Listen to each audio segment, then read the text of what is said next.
Khilafah Islamiyah dalam bingkai sejarah.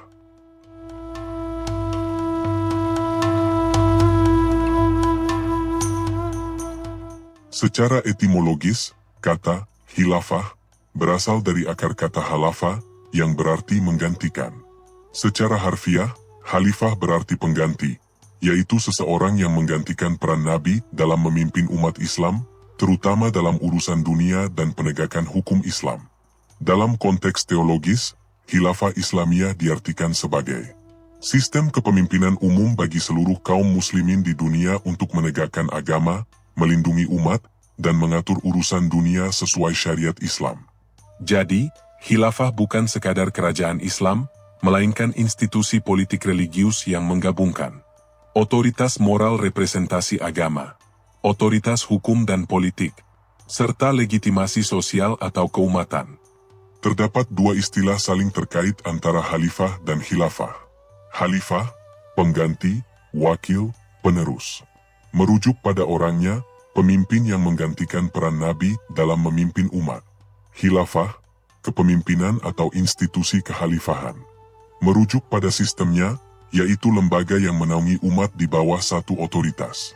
Jadi sederhananya, Abu Bakar adalah khalifah, sistem pemerintahannya disebut khilafah.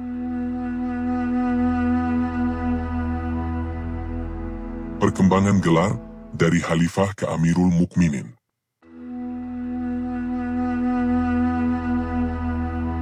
Pada awal berdirinya pemerintahan Islam, gelar pemimpin umat masih sangat sederhana, lebih menekankan fungsi daripada simbol kekuasaan.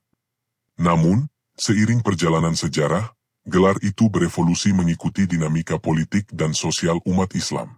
Ketika Abu Bakar As-Siddiq diangkat sebagai penerus Nabi Muhammad, beliau dikenal dengan sebutan Khalifatul Rasulillah, yang berarti pengganti Rasulullah.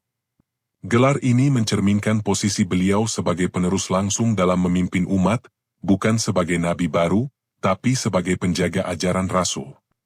Lalu datang masa Umar bin Khattab. Jika diteruskan secara formal, mestinya beliau disebut Khalfati Rasulillah, yang artinya pengganti dari pengganti Rasulullah. Panjang, rumit, dan tidak sederhana. Maka muncullah istilah baru, Amirul Mukminin, artinya pemimpin bagi orang-orang beriman. Gelar ini lebih ringkas, sekaligus menggambarkan fungsi kepemimpinan yang lebih luas dan tegas. Gelar Amirul Mukminin ini kemudian dipertahankan oleh Utsman bin Affan dan Ali bin Abi Thalib, menjadi sebutan resmi bagi pemimpin tertinggi umat Islam setelah itu. Namun, seiring waktu dan perubahan sistem politik, terutama sejak berdirinya dinasti Umayyah, gelar khalifah kembali digunakan. Namun kali ini, maknanya mengalami pergeseran, bukan sekadar penerus Rasul, melainkan simbol legitimasi spiritual atas kekuasaan politik.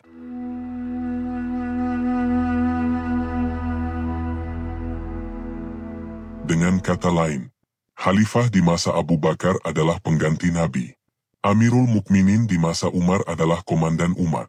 Sedangkan khalifah di masa Umayyah dan seterusnya menjadi raja, pemimpin politik pemerintahan yang disakralkan.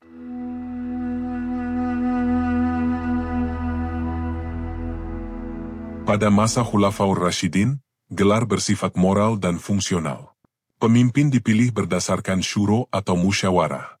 Namun mulai masa Umayyah, gelar khalifah menjadi simbol kekuasaan turun-temurun dan dimaknai lebih politis. Misalnya, Muawiyah menyebut dirinya Khalifatullah fil ard, artinya wakil Allah di bumi. Ini menandai pergeseran besar dari model kepemimpinan umat, syuro, menjadi monarki teosentris.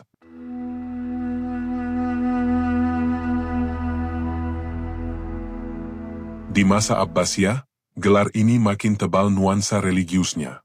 Khalifah bukan hanya pemimpin politik, tapi juga simbol penjaga syariat. Sedangkan di masa Utsmaniyah, Khalifah menjadi simbol pemersatu dunia Islam lintas bangsa, lebih global daripada struktural.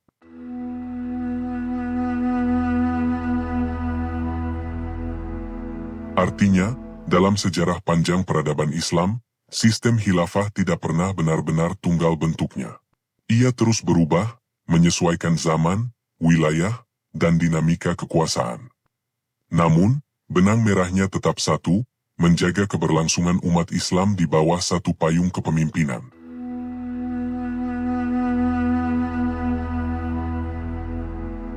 Khilafah pertama lahir sepeninggal Rasulullah, ketika kaum muslimin di Madinah sepakat mengangkat Abu Bakar As-Siddiq sebagai Khalifatu Rasulillah. Masa ini dikenal sebagai era Khulafaur Rasyidin, yakni 4 khalifah yang dipilih berdasarkan syuro atau musyawarah, Abu Bakar, Umar, Utsman, dan Ali. Sistemnya sederhana, nyaris tanpa istana, tanpa dinasti, dan tanpa garis keturunan politik. Kepemimpinan lebih bersandar pada keutamaan pribadi, keilmuan, dan amanah. Inilah bentuk khilafah ideal yang kerap dijadikan rujukan oleh banyak pemikir Islam di kemudian hari.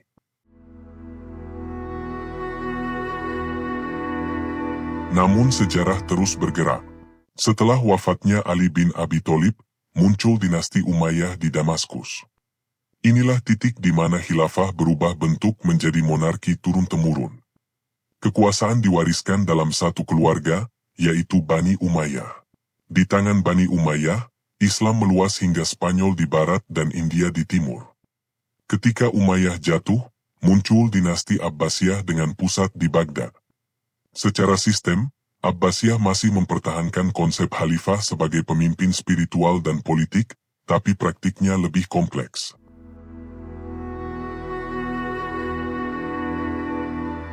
Dalam banyak masa, khalifah lebih simbolis sementara kekuasaan nyata berada di tangan wazir atau penguasa lokal.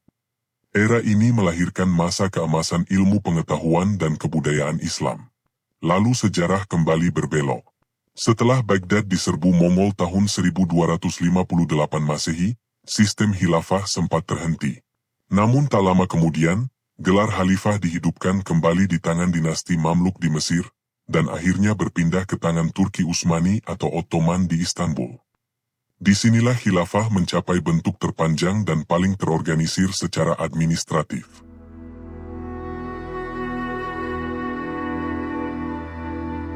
Para Sultan Ottoman memegang gelar khalifah sebagai simbol persatuan umat Islam di bawah kekuasaan yang membentang di 3 benua. Namun pada 1924, di bawah tekanan modernitas dan nasionalisme, Mustafa Kemal Atatürk secara resmi menghapus institusi khilafah. Dengan itu, berakhirlah satu bab besar dalam sejarah Islam yang telah berjalan lebih dari 13 abad. Singkatnya, sepanjang sejarah, kepemimpinan Islam mengalami 4 fase besar. Setiap fase membawa warna dan gaya kepemimpinan yang berbeda, menyesuaikan dengan konteks zamannya. Khilafah Rasyidah, 632 sampai dengan 661 Masehi, sistem musyawarah dan kepemimpinan moral. Masa ini dipimpin oleh 4 khalifah utama, Abu Bakar, Umar, Utsman, dan Ali. Pemerintahannya sederhana, berbasis syuro, dan sangat menekankan keadilan serta tanggung jawab moral. Ini adalah masa ideal yang sering dijadikan model pemerintahan Islam yang bersih, egaliter, dan berorientasi pada amanah, bukan kekuasaan. Kedua, Khilafah Umayyah, 661 sampai dengan 750 Masehi, sistem monarki turun-temurun pertama. Berpusat di Damaskus, Suriah. Kekuasaan mulai diwariskan dalam satu keluarga, yakni Bani Umayyah. Pada masa ini, Islam meluas pesat hingga Spanyol dan India, membentuk imperium global. Namun, sentralisasi kekuasaan juga memunculkan ketimpangan sosial dan konflik politik yang tajam, terutama antara elit Arab dan non-Arab. Ketiga, Khilafah Abbasiyah, 750 sampai 1258 Masehi, sistem khalifah sentral, lalu simbolik. Berpusat di Baghdad, masa ini menjadi zaman keemasan peradaban Islam, sains, filsafat, seni, dan sastra berkembang pesat. Meski awalnya khalifah memegang kendali penuh, lambat laun kekuasaan berpindah ke wazir dan penguasa daerah. Khalifah lebih berperan sebagai simbol kesatuan umat daripada pengendali pemerintahan langsung. Dan keempat, Khilafah Utsmaniyah, 1517 sampai 1924 Masehi, sistem kekaisaran Islam terakhir. Berdiri di Istanbul, Konstantinopel, dan membentang di 3 benua, Asia, Eropa, dan Afrika. Sultan-Sultan Ottoman memegang gelar Khalifah sebagai lambang persatuan Islam global. Di masa inilah sistem administrasi dan militer Islam mencapai puncak kematangan, hingga akhirnya runtuh pasca Perang Dunia Pertama dan digantikan oleh Republik Turki modern.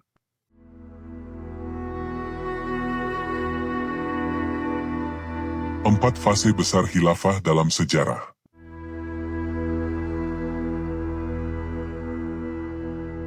Ulama dan sejarawan sering mengaitkan dengan sebuah hadis Nabi yang diriwayatkan oleh Ahmad, yang berbunyi, "Kenabian akan tetap ada di tengah-tengah kalian selama Allah menghendakinya. Lalu Allah akan mengangkatnya jika Dia berkehendak untuk mengangkatnya. Kemudian akan ada khilafah, ala minhaj an-nubuwah, khilafah yang berjalan di atas manhaj kenabian, selama Allah menghendakinya. Lalu Allah akan mengangkatnya bila Dia menghendaki untuk mengangkatnya. Kemudian akan datang masa mulkan adan, kerajaan yang menggigit. Setelah itu akan datang masa mulkan jabbarian, kerajaan yang memaksa. Dan setelah itu akan kembali khilafah, ala minhaj an-nubuwah." Nah, kalau kita lihat dari kacamata sejarah, urutannya selaras. Khilafah Rashidah, 632-661 Masehi, dianggap sebagai fase khilafah ala minhaj an-nubuwah, karena sistemnya berdasarkan syura dan nilai kenabian.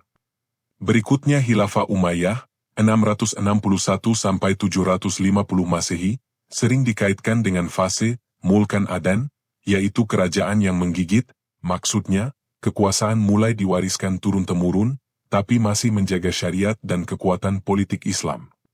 Selanjutnya, Khilafah Abbasiyah, 750-1258 Masehi, dinilai masuk ke fase mulkan jabbarian, yakni kekuasaan yang makin absolut dan terkadang represif, walau tetap menjadi pusat ilmu dan peradaban. Dan keempat, Khilafah Utsmaniyah, 1517-1924 Masehi, masih dalam corak monarki imperium, tapi juga menjadi penutup era panjang khilafah dunia Islam. Hadis tentang khilafah, kerajaan yang menggigit, dan kerajaan yang memaksa, seringkali dikutip ketika membahas sejarah politik Islam. Namun, menurut pendapat yang shorih, hadis ini sebenarnya bukan sekadar ramalan politik, melainkan peta moral umat manusia, bagaimana kekuasaan bisa berubah watak mengikuti zaman, seiring jarak antara nilai dan praktik yang makin melebar. Pada masa Khilafah Rashidah, kekuasaan lahir dari amanah. Para khalifah dipilih bukan karena garis keturunan, melainkan karena keutamaan. Disinilah cita rasa minhaj an-nubuwah terasa, kepemimpinan berbasis akhlak, tanggung jawab, dan pelayanan. Namun ketika masuk ke fase Umayyah dan Abbasiyah, kekuasaan mulai menggigit, karena ia berusaha mempertahankan diri dari perebutan dan fitnah. Politik menjadi realitas, dan idealisme mulai berkompromi dengan stabilitas. Dari sini, muncul corak mulkan adan, kerajaan yang menggigit erat kekuasaannya agar tak lepas, walau masih membawa misi Islam. Selanjutnya, fase Abbasiyah akhir dan Utsmaniyah memperlihatkan bentuk mulkan jabbarian, kekuasaan yang begitu kuat, tersentral, dan kadang menindas. Tapi di sisi lain, ia juga menjadi benteng terakhir peradaban Islam di tengah serbuan Barat dan Mongol. Khilafah Islamiyah dalam sejarah bukanlah satu bentuk tunggal. Ia berevolusi, dari spiritualitas Nabi, ke sistem musyawarah, lalu ke monarki, kekaisaran, bahkan simbol identitas peradaban. Namun satu benang merahnya tetap ada. Khilafah adalah upaya untuk menegakkan keadilan di bumi. Dalam konteks modern, khilafah bukan lagi sebagai sistem tunggal pemerintahan global, tapi sebagai nilai etika kepemimpinan, menegakkan keadilan, amanah, dan kesejahteraan umat.